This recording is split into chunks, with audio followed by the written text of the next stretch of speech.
Shabbat Shalom, everyone. Now we Shabbat come to the Shalom. part where we discuss the message. Mauricio, I'm always amazed at what you can come out with, how you see these things in there. It's amazing. You know, our identity, one of the most important jobs that parents have, other than giving birth to their children, is to help them to find their identity. Every child is unique. Every child is different. And sadly, so many parents haven't even found their identity that it's hard to pass on the notion that they can help their children find their identity. But it's so true when we usually compare ourselves to others. And it's one thing that God doesn't want us to do. You know, I can remember feeling that when I grew up. I was never adequate enough. I was never good enough at anything that I would do. So it was very hard. And I used to think I'd love to sing. And then I thought, oh, maybe someone will discover me. And I realized that we have to discover ourselves. Nobody's going to give us an identity unless you're Elvis Presley when he got discovered.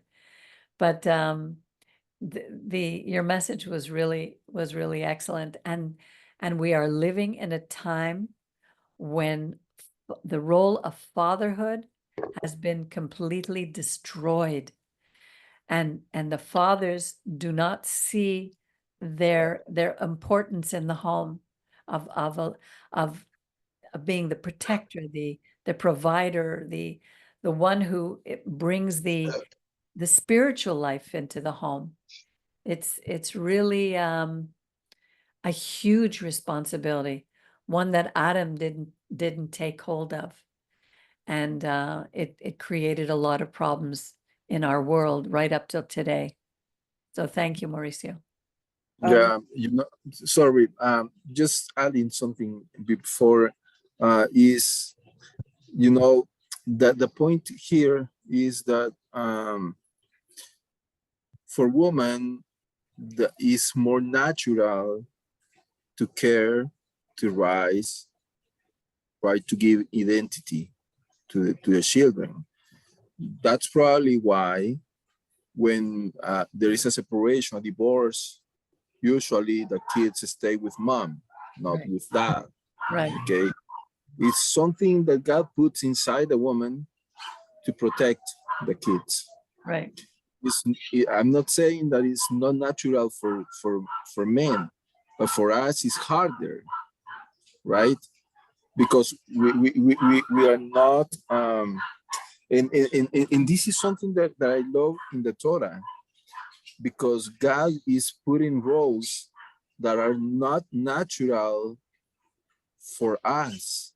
It's something like you have to grow, you have to work on these roles, because it's not easy for you to do it.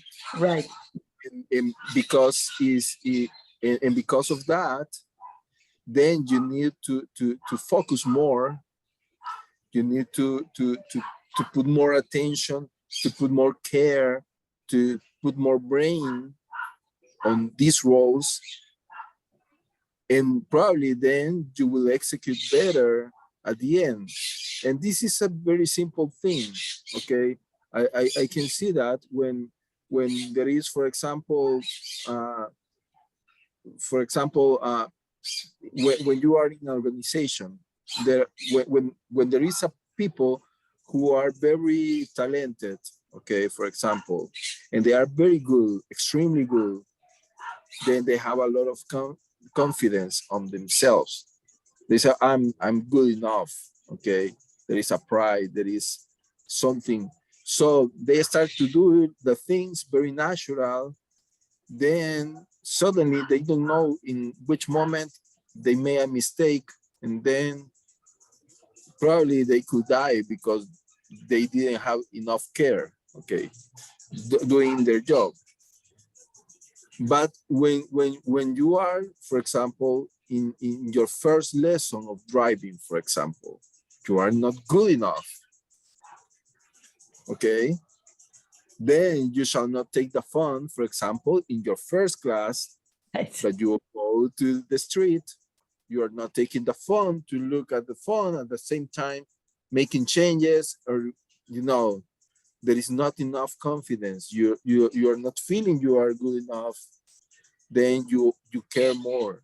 You focus more on what you are doing. Okay. Right. And then you start to do the things in a better way, in a higher standard, because it requires your full concentration on that. Okay. But when you have, I don't know, 20, 30 years, uh, then you start to see people, for example, launching at the very time when they are driving, for example, and texting at the same time and listening to the music. So then there is a crash. So uh, that is exactly why God is putting us in some roles that are not natural for us, because we need to understand that we are not good enough. We need to depend on Him. Okay. We need to say, oh God, you know that this is not natural for me. I'm not good enough. And I'm not saying that I'm, oh, poor of me. No, I'm saying I need full concentration. I need to read. I need to study. I need to focus. And so then I will start to develop in a better way my role. And this is what happened with when you are a parent. You then, for example, in my case, you know, in this world today, is a government, organizations, any other movements are telling my kids, oh, for example, your gender, you need to identify you whatever you want. Okay. Imagine. You want to go, if you want to be a dog, then you can be a dog. Okay. And you want to be a cat, then you are a cat. So and then they start to tell them, oh, you need to be a famous, a very rich person, easy money. Okay. You have to work for getting and to achieve goals in your life. Then they start to tell you, oh, everything is God. Okay. You can be God if you want to. So, and there is so many ideas that today are necessary to stand up, okay, and say to the kids. And that is needed to take time, because, you know, instead to go to bed or to watch TV, or I don't know, to play a game, I don't know, uh, then you need to take time to integrate your kids, okay, to teach them, okay, come here. Um, I need to talk to you. I saw something on you behavior that is not right. You are not like that. I can understand you had a problem. And this is not only to my kids. This is a daily work also that I have to speak to myself. Right. For example, yesterday, honestly, I felt so bad. Okay. I was driving. And then suddenly a man started to make a zigzag with his car. He was against me. Okay. And then he parked his car in the street, just in front of my car, in for 1 millimeter, probably he could hit me. Okay. And I was on my side. Okay. Did he have a heart attack? I don't know. He just uh, put he the window. He opened his window, and then he started to shout to me. Okay, with nothing I did. Honestly, at the moment, I put myself red like tomato. Okay, and then I was like, I don't know. Uh, in a size that I exploded. Okay. And then I opened my window too. And that was not for a blessing. Okay.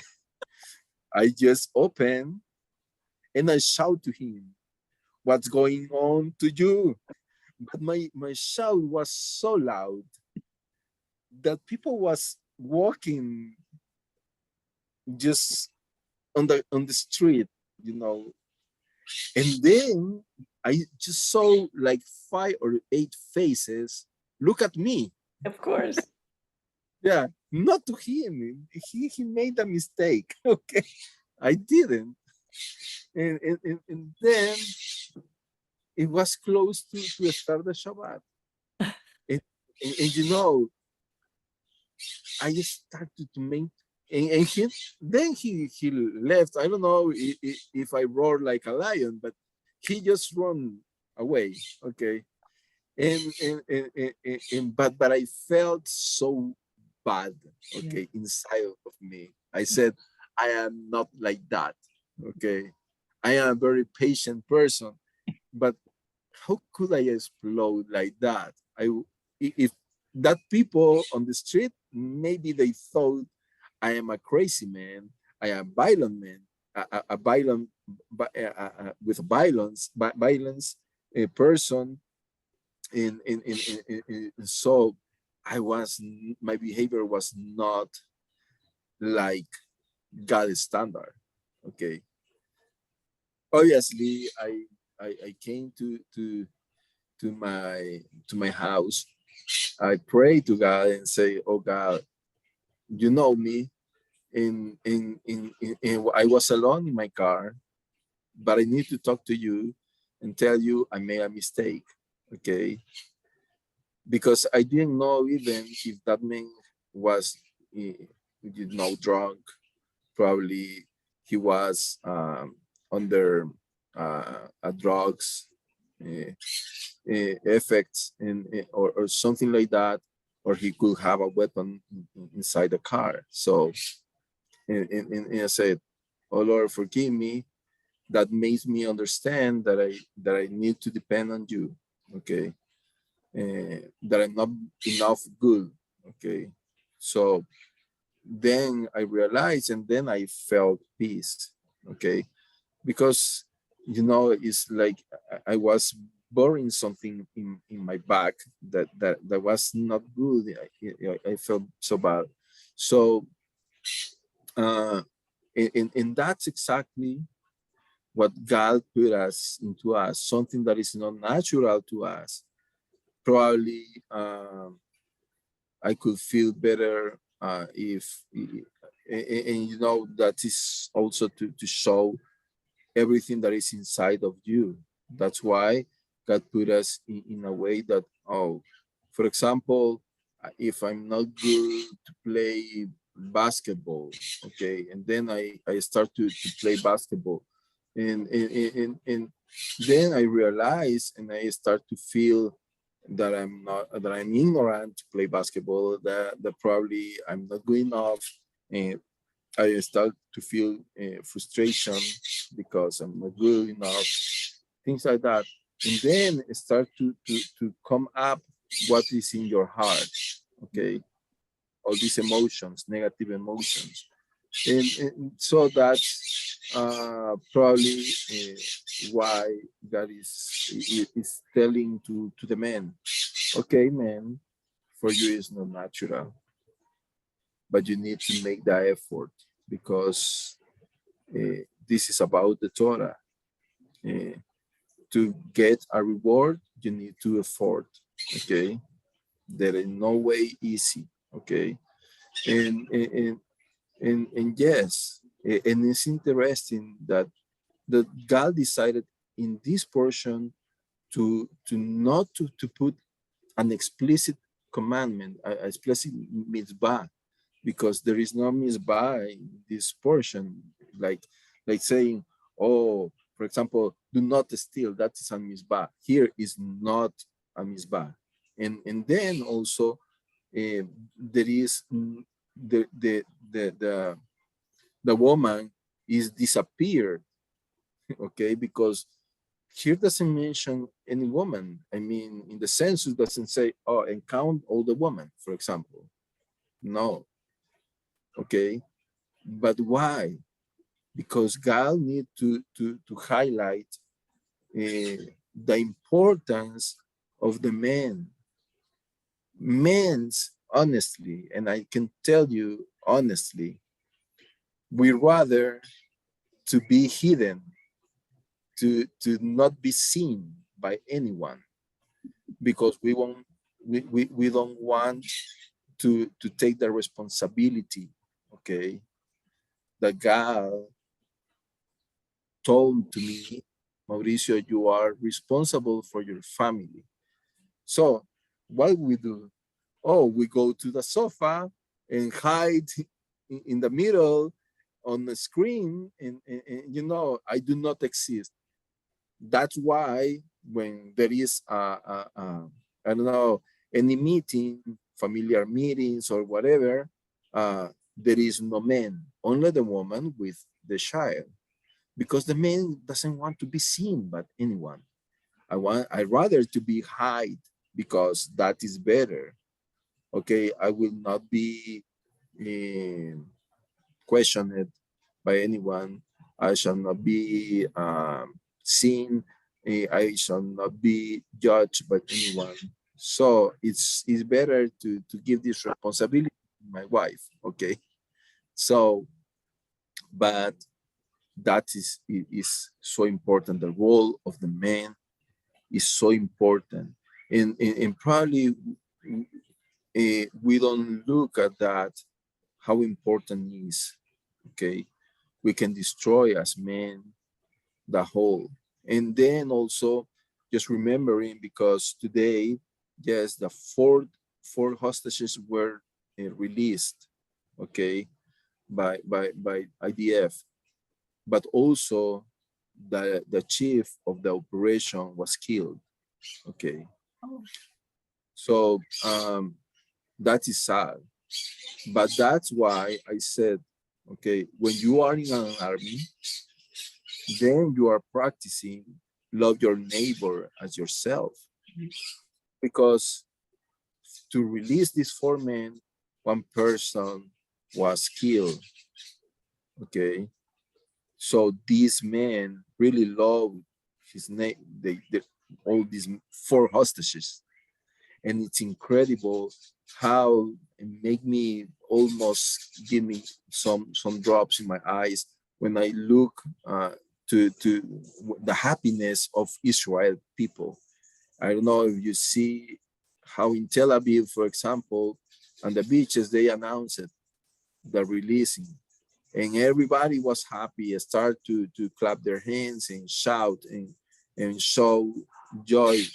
And then also all the citizens of the persons who were delivered, then they are at home, but many people were congregated outside their houses, shouting, dancing. They are happy because they are at home again.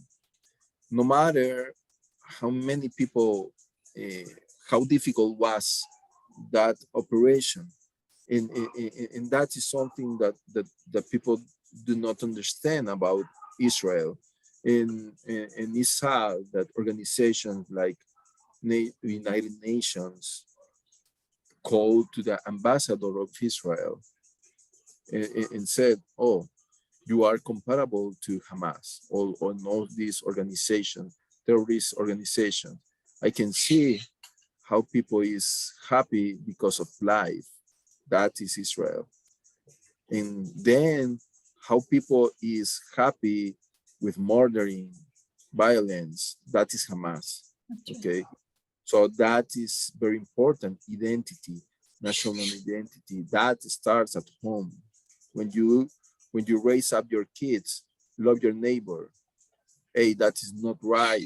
Even though the government says, oh, that is right, you have to stand up and say, no, that is not good before God. And there is a God that I fear, and I have to tell you. Okay, then when you are older, you can take your decisions. But now that you are living at my home, that is what I'm telling to Pablo, Santi, and Samara. Okay, you need to live under these principles of life. Okay, that is identity. And probably not today, I will see, but in the future, I hope to see that these principles on my grandchildren and great grandchildren. Okay, so that is. And there's a reason, God gave men that role.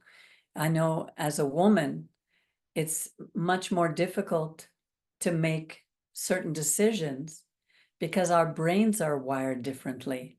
And there's so much emotion and everything's so interconnected. And sometimes it's hard to compartmentalize for women. And that's why, sometimes I feel lost because, after the rabbi died, he was very clear in many areas, very strong and able to take decisions. And, sometimes now I find that I'm put in that position and it's very hard for me. The same in a home. My home was destroyed because I married a man who could not take that role and never did and still doesn't. And our children suffer because of it. They suffer with their identity. So that is extremely, extremely important. When you were talking about, I didn't know that the leader of this operation had died, but I remember when we were all, I remember when all the hostages were taken on that airline to, when Idi Amin was president of Ethiopia, and the Israeli hostages were taken, and how there was they went to rescue them, and Bibi Netanyahu's brother, Yoni, was killed in that operation. And it was, these soldiers are willing to give their lives for others. That's a very, very wonderful point that you brought. And that's not an easy thing to do. And most countries don't have that. That's something that's been put into the heart, the soul, the neshama of Israel. And it's a beautiful teaching. Miriam, you were going to say something? Yeah. Thank you, Mauricio, for a wonderful message. It was so powerful. I wrote down something when you talked about being counted and how many meanings that has, and you started off, identifying destiny, assignment, accounting, all these things. And then to continue on, when you talk about in Numbers, when I first read Numbers many years ago, I said, well, I sort of erased few parts of it because of this one and that one. And I only, at some point, I started to see how important it was. But at that point, I said, because God pays attention to details. That's all I thought. And I said, it's different from other religions that are just more, it's different. There's the Godhead, whatever. Anyway, but further on than that, right now, when we're counted and it gives us a total identity, a full identity, not only of our name, which is just a label, it gives us, it shows us that God loves us, that God has a plan for us, and God has an identity for us. It can just go on and on and on. And that's part of our identity, as you said, is linked to a bigger identity of a neighbor, loving a neighbor and loving Israel, loving groups of people, loving our community, and how it has to do with loving our neighbor as ourselves. And I was just thinking how different that is from the individualism that's been in the West for so long, and now it's all over the world. Even when you see commercials about, watch me, watch what I did. I can do it. I did it. I'm powerful. I'm strong. Every commercial, when I'm watching a movie or something and commercials come on, and even there's a commercial for Peloton, and she goes, I can, I must, watch me. it's all so focused on us as individuals. It's really incredible how being counted is such a full thing. So I really thank you for that. It was very special. And I want to just thank Moshe. He reminded me that Idi Amin was not Ethiopia. He was the president of Uganda, where Moshe is living. And it was where I am known for not having a good memory for facts. And so I really appreciate correction at any time. And whenever we teach the Torah, or whenever we teach anything, we always have to be open to correction, because it's easy to make a mistake, especially when you have so many things going on. So thank you, Moshe, for that. What else? I guess if there's nobody else has anything else, I just want to remind everybody on Tuesday, is it Tuesday evening? Yeah, July the 11th, we're going to have our Shavuot service. I've changed it. I'm going to send out an email. I've changed to 8 o'clock so that Mauricio could be with us. I've written something short on Shavuot. Mauricio, if you want to write something short, it's always good to have other perspectives on the holiday and what it means to us as a community. So instead of bringing a message, we can have a discussion after the service. So I want to wish you all a Shabbat Shalom. Everybody have a wonderful day. The rest of the day, enjoy your Is it to do with Pentecost, Shavuot? Shavuot. In Shavuot. Christianity is called Pentecost because it's the 50th day. Pente in Greek means 50. So it's 50 days after the last day of Pesach, right? Or the first day of Pesach? I think it's after Pesach. The 50 first days Day at after. the beginning. first day from the beginning, from the first, yeah, Pesach is the first day. Then the next 7 days are the Chag Matzot, is the holiday of Matzot, of the matzah. So that's the difference. All right, everybody. 7 days, Okay. 7 Shabbat weeks. shalom. Shabbat shalom. Shabbat shalom. Shabbat shalom. Shabbat shalom. Shalom. Shabbat shalom.